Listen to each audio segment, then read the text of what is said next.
Okay, I want to say something before anything else. Something that has nothing to do with them or with what they feel or with the begging for forgiveness that the title is describing. I want to say something about you and what you went through and what it cost and what it required of you to get through it and still be the person you are. On the other side of it, what you were put through was real. The cost was real.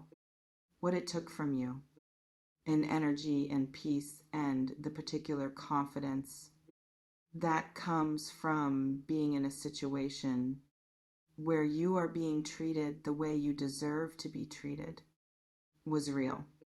And I want you to receive that acknowledgement before anything else, because what follows is about them coming toward you. And I want the foundation of this message to be about you and what you survived before it becomes about what they are now offering. Welcome and receive this first. You survived what you were put through, and you are still here. And the fact that you are still here with your dignity intact and your standards intact and your sense of what you deserve intact is one of the most significant things about you, and it has not gone unnoticed. Least of all by the person I am about to describe. They feel terrible. I want to say that plainly because terrible is a strong word, and I am using it with full intention because what I see in their energy right now is not mild regret, not the vague discomfort of someone who wishes things had gone differently, without a particularly acute understanding of their role in how things went or what their choices cost the other person.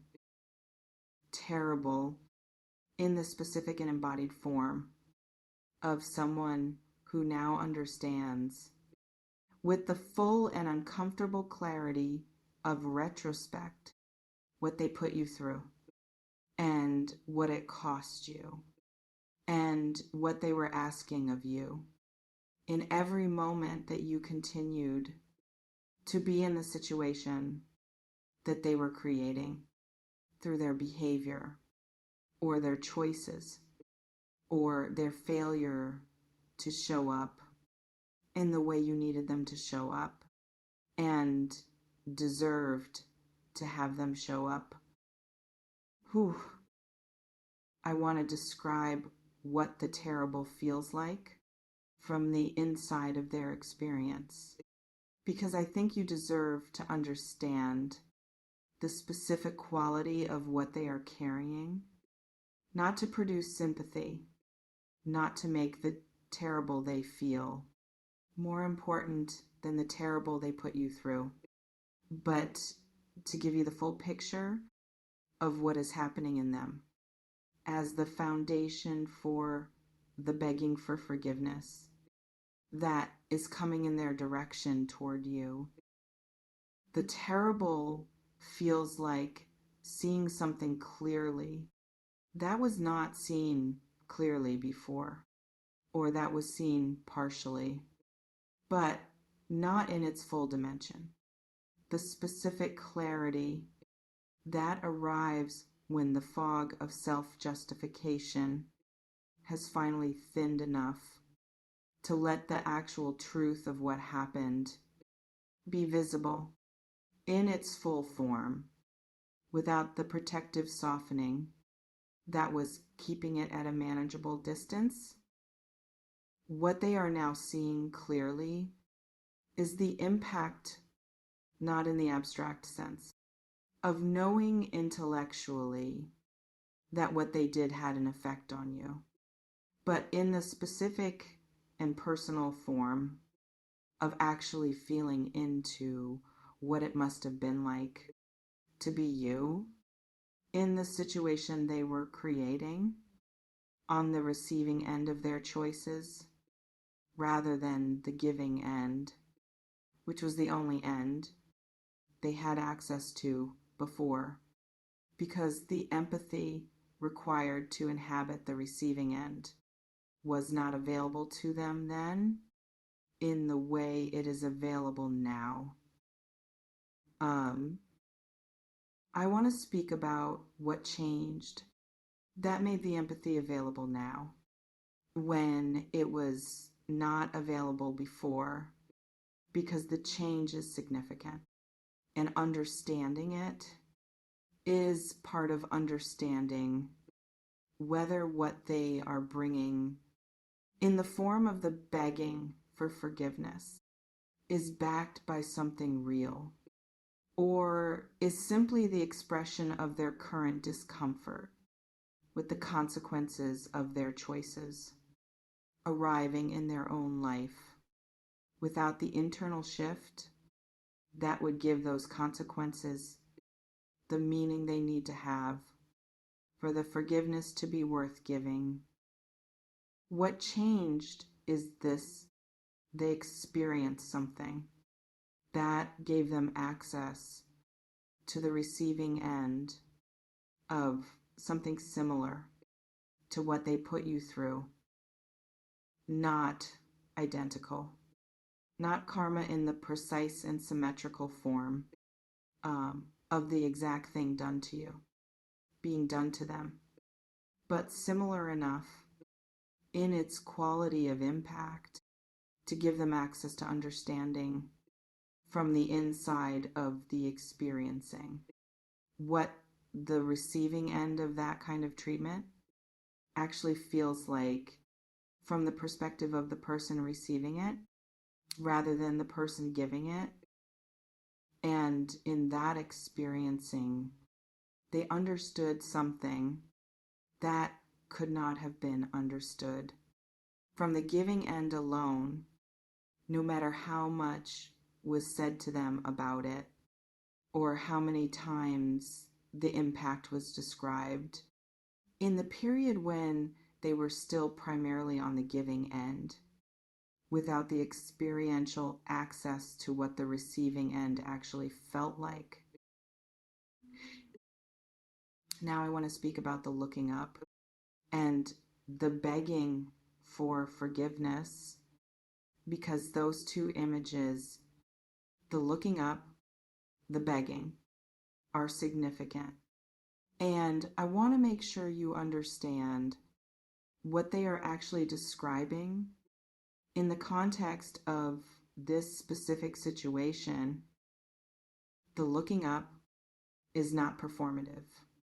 It is the literal position of someone who understands that the power dynamic in the situation has shifted, not because you did anything to shift it, not because you asserted yourself in a way that made your position more dominant, but because the natural consequence of their behavior has placed them in a position that is below where they were when they were behaving in the way they were, and you are in a position that is above where you were when you were being treated the way you were treated, because surviving what you survived with your dignity and standards intact elevated you in the specific way that surviving difficult things with integrity always elevates the person who survives them without being destroyed by them. They are looking up because that is where you are now, relative to where they are, and relative to where you both were before everything that happened. Produce the position each of you now occupies. The begging for forgiveness is also not performative. I want to say that clearly. Because begging can be a word that suggests something theatrical or manipulative rather than genuine. And what I see in this energy is not theater, not manipulation, not the strategic deployment of humility to produce a specific response that happens to serve their interests more than it serves yours. What I see is the genuine and unmanaged expression of someone who is in the full weight of their accountability and who is asking from that weight without protection, without the managed version of the asking.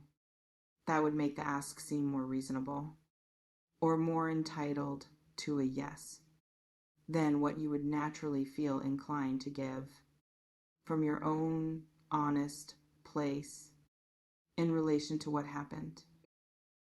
They are asking from the bottom without expectation of yes, knowing that the yes belongs entirely to you and that the asking does not create an obligation on your part to provide what is being asked for on any timeline other than your own. I want to come now to what this means for you, because I have been spending this message on them, and I want to make sure that you receive what is specifically for you in this situation rather than only information about them and what they are feeling and doing. The first thing I want to say is that you are not required to forgive on demand or on their timeline or in the form that they are hoping for or in the form that would make them feel better about what they did most quickly and with the least continued discomfort for them. Forgiveness, when it is real, happens on the timeline of the person giving it, not the person receiving it.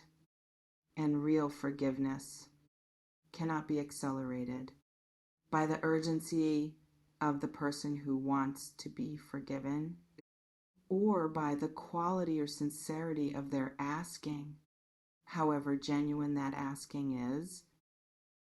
Take the time you need to arrive at whatever you genuinely feel about forgiving someone who put you through what you were put through without rushing to provide something that you have not yet arrived at in the real and embodied form that makes it actual forgiveness rather than the performed version of it.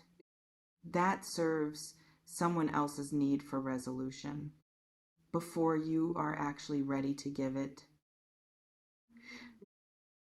The second thing I want to say is about what forgiveness actually is, in the most useful form of it, for you rather than for them.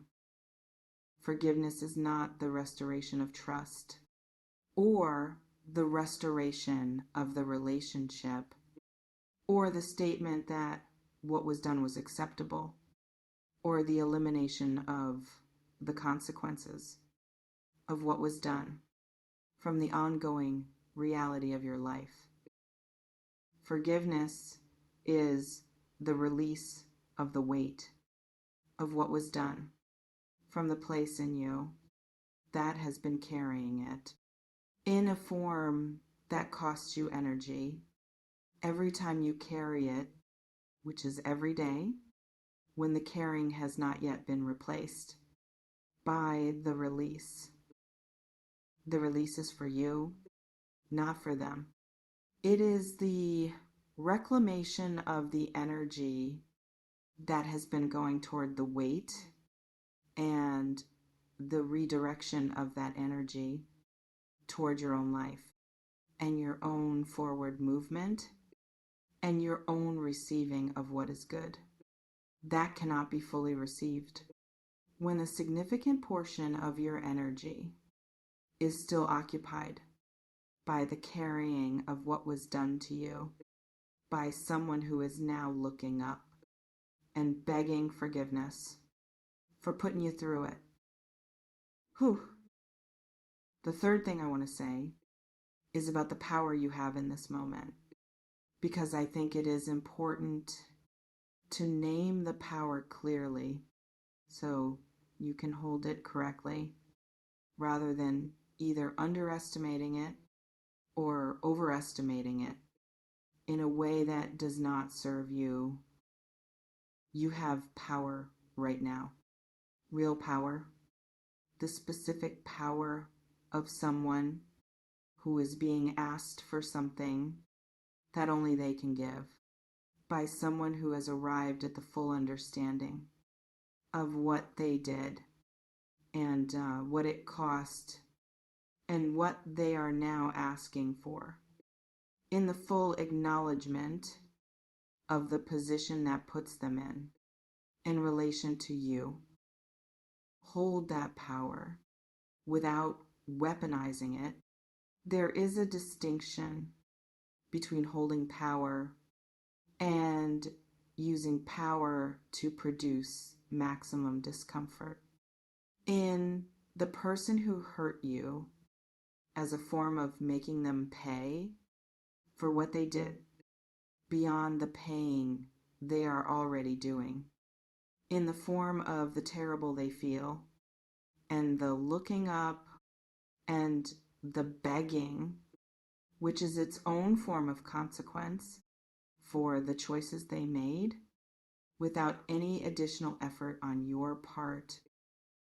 Hold the power, use it to take whatever time you need to arrive at whatever you genuinely feel about this situation and this person and what they are now asking for, from the full accountability of someone who has finally understood what they put you through and feels terrible about it, in the real and embodied form of someone who is no longer protecting themselves from the full weight of that understanding. They feel terrible. They are looking up to you. They are begging for forgiveness, and you are in the full and intact version of yourself that survived what they put you through without being destroyed by it, which is what the looking up is acknowledging. Take your time with what you do next and let what you do come from your most honest and grounded place rather than from the urgency of their asking or from the genuine quality of their regret, which is real, but which belongs to them, not to you. Your response, whatever it is, belongs to you, and it deserves to be whatever you genuinely feel. When you have had the time to feel it fully, without the pressure of someone else's asking, shaping it before it is fully yours, you survived what you were put through, with everything intact that matters. That is the most important thing in this message. And it has nothing to do with them and everything to do with you.